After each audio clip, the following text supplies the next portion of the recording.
Welcome to Seriously Sarcastic. I'm Robert Robinson.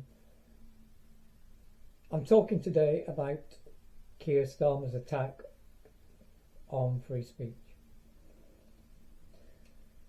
The gaslighting that we see and have seen from this Prime Minister. People want to have reasonable and without prejudice discussions, and we are called far-right.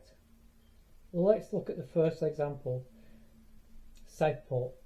With what happened, we were told we couldn't commentate, we couldn't say that it was an act of terrorism, and yet when it came out on the morning of the trial, after he tried to delay things by saying he was ill and this and that, didn't. You know why, yeah? Oh, that's a shame. It came out that he had downloaded the Al-Qaeda handbook, not the Hayes manual to fixing your Ford Reliant, like Ford Mark II, blah blah blah, but no, the Al-Qaeda handbook, and he'd produced ricin. Then the language that was used specifically on August the 7th by the Prime Minister, he said, "I utterly condemn this far-right thuggery." And also he called that, the attacks on the police, far-right thuggery.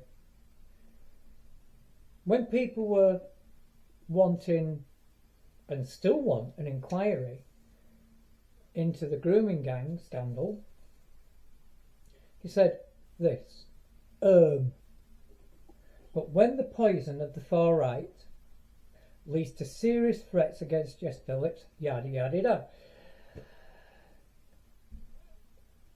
Why, Prime Minister? Why are you denying and you're shutting down people? You're going to call people far right, say what far right is. Not blanket people with far right. I disagree with violence, I disagree with attacks on the police, I disagree with property being damaged. But when you call people this, you just want to shut people down. It's tyranny, it's despicable, it's dictatorial, like we're living in a communist country. We don't live in a communist country. We do not live in a far left dictatorship. We live in the UK that holds free speech dear since the 1600s, since the Bill of Rights. And we should continue to uphold free speech. And people will reject you for trampling on our free speech. Thank you. This is Robert Robinson, and my channel is Seriously Sarcastic. No, is it sarcastic? Nah. Yeah.